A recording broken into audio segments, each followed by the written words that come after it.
What is going on, friends? Sean Don coming back with a technical analysis. Here we have Ben Litwin. He is a post-collegiate hammer thrower, just graduated last year from DePaul.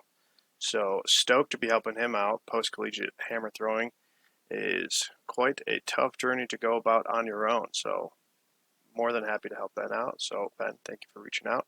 And if anybody else out there would like some help with coaching, with technique, with all that stuff, hit your boy up. Go to my website, gripandrip.co. All right, indoor season is here. I've got some athletes setting some big PRs and all that stuff after working with me for a few months. So the best time to sign up for programming was yesterday. Was any time in the past. That's kind of what I'm getting at here. If you want to make big PRs, if you want to set some records, you want to win some championships, you got to start working towards that earlier, sooner rather than later. All right, so now's the time to sign up. Gripandrip.co. Okay, let's get into it. So Ben, looking at your throws, I kind of talked to you about this a little bit via text. And this is a 9K hammer for everybody out there watching. And based on the videos you sent me, Ben, like I said, the 7K and the 6K actually looked pretty decent in terms of flow and stability, patience, all that stuff. And it is kind of the same style of throw as this. I just feel like the 9K really kind of accentuates your issues, kind of exposes the flaws and the weaknesses within your technique. So that's why we're going to be reviewing this one. So let's get into it. But looks like you start more or less square at the back of the circle, maybe left foot a little bit. This looks like 0 right there. So not quite square. Let's see when you get to, yeah, so you're just a little tiny offset, maybe like 3 to 6 inches instead of being perfectly square to the back. You're a little offset, which I'm a fan of. So 2 winds, 4 turns. Starting with the hammer off to the right, it looks like. Hands out wide away from the body. A little step back here. Shifting back over that right side. Up on that left toe, opening up super well. Connecting pretty good in that first wind. And then in the second wind, as the hammer comes forward, you step up into it. Pretty good. Opening up. Staying. At least your body comes square to 0, which is fine. Head maybe a little bit behind 0, which is good. And then you can see as the ball goes through 0 and around to that second wind, you open up really well. You get a good, just a large extension through the lower back, which is fine. Hips coming forward is kind of countering the ball in a way. But the big thing is your shoulders are opening up and connecting early as the ball is coming through 180. As you can see, you start to kind of load up for entry. You're opening up well, connecting pretty early. And then I used to not be a big fan of this big extension through the back and the hips, but I think it's kind of a natural thing. Like I said, countering the ball as it's behind you, your hips are forwards.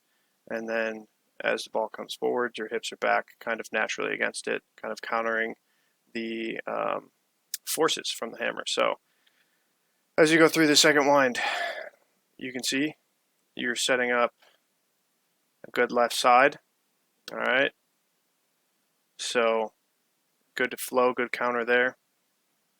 You can maybe be a little bit more patient out to your right side in the entry out towards 270. As you can see, it looks like you kind of come across the body a little bit. You could stay open maybe a little bit longer, but not a big deal. And then in terms of, like I said, setting up that left side pretty well. Shoulder, hip, knee, foot, toe, all that stuff kind of in line. And then as you go through entry, and it looks like your hips are pretty stable here. Got to take a sip of coffee. Yeah, so as you go through entry, there's a little bit of left side leading here. If you look at the head, the body looks pretty solid though.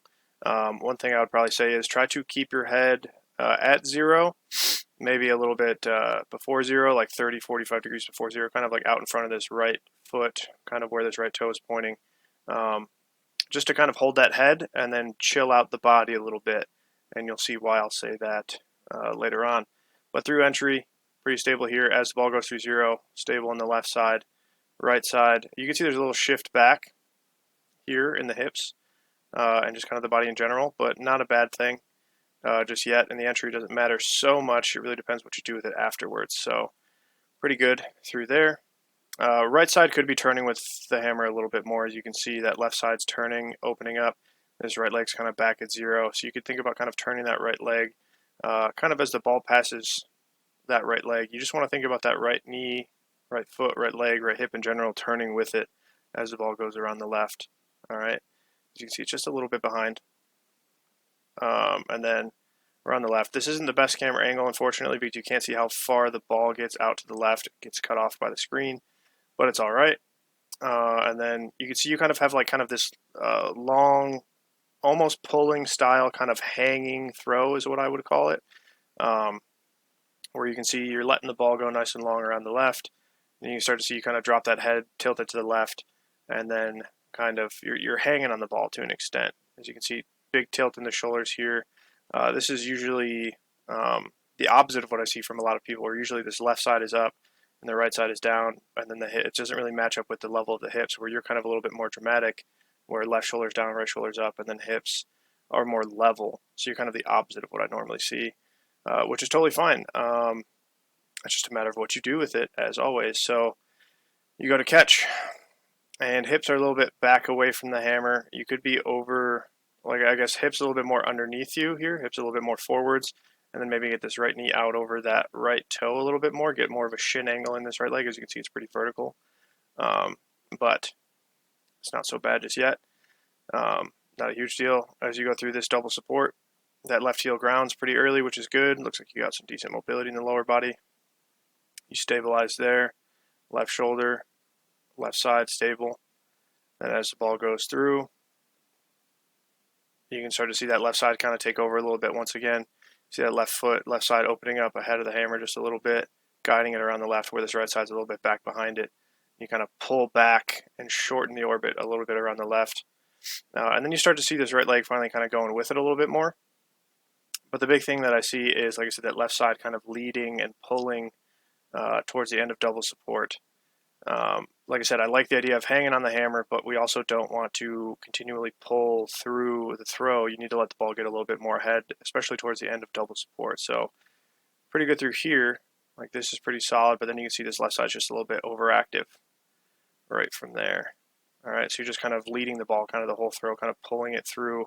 And to be fair, like I said, with the 7 and the 6, you do a pretty good job of pulling in conjunction with the hammer. So it's not an issue if you're pulling the hammer. It is an issue if you're dragging the hammer. That's a different thing. But if you're pulling or pushing, it doesn't matter as long as you do it with the hammer. So that's kind of the thing here that I'm trying to get you to figure out is you got to just be a little bit more chill with this left side, a little more stable through 0. And then as the throw goes on, we'll see how that continues to develop. Because like I said, this kind of pulling style throw where this left side's always ahead, you're probably getting good stretch through the body, which feels good. Like I like the idea of it. It's just a matter of how well you work with it. And then single support, right side coming through, sneaking in there real quick. Single support movement's looking pretty solid. You're getting some direction, stretch towards the sector. Foot's a little bit closer to the sector than the left foot, which is good. Now your hips are starting to get underneath you a little bit more, a little more shin angle. Good separation, good tension connection through the body. And then as you go through double support, now I think this is where the issue begins, where that left side is kind of the driver of the throw. Is like I said in previous turns, you can see that left side kind of opening up early, and you can see as you go through double support here, that left side starts to shift back before the ball gets to 0. So your left side starts to lose that stability. So this is kind of the downside of having more of a pulling style throw, I suppose, where you can maybe do it with light balls and the comp ball, but as you get to heavier hammers, it gets harder to accomplish because you need to be more patient and more chill and let the ball get a little bit more ahead. And I think this is what is starting to bite you in the ass a little bit, where you can see this left side instability as the ball goes through 0. Before it goes through 0, you see that left side really shifting back and pulling back here. All right. Where you had that good stability in the previous turn, you got to chill out here a little bit, get that foot down, and then wait for the hammer to pass a little bit more. Just find that stability to stabilize that left side. So this right leg is going to stabilize that left side. Like I said, that left side's just pulling back as it goes through 0. You can see very evidently, I think.